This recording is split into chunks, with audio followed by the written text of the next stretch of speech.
Leur lutte est devenue le symbole de la résistance à la désindustrialisation de la France, qui a perdu 750 000 emplois en 10 ans.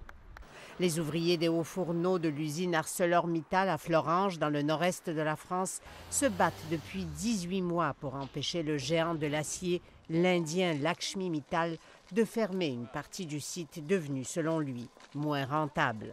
Aujourd'hui, la seule solution possible, c'est d'enlever Mittal, lui enlever de ses griffes nos outils industriels. Les ouvriers de Florange ont utilisé tous les moyens, faisant du camping devant des ministères, arrachant au candidat à la présidence, François Hollande, la promesse qu'il ne les laissera pas tomber.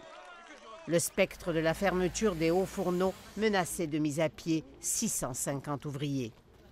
Un bras de fer s'est alors engagé entre le gouvernement et Mittal.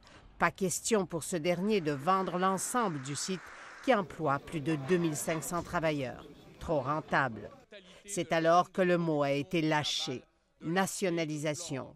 Le gouvernement a fait comprendre qu'il allait nationaliser Florange en attendant de trouver un repreneur.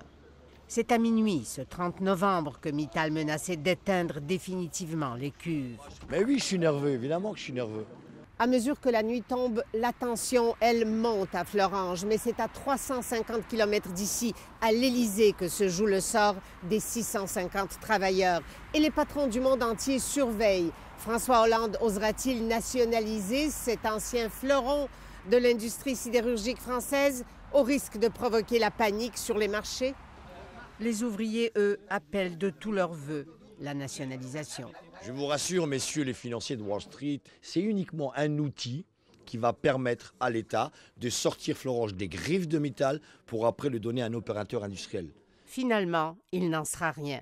ArcelorMittal a réaffirmé son ancrage industriel. De la nationalisation comme arme de négociation massive, en soirée, Mittal consent à investir 180 millions d'euros sur 5 ans et garde l'ensemble du site.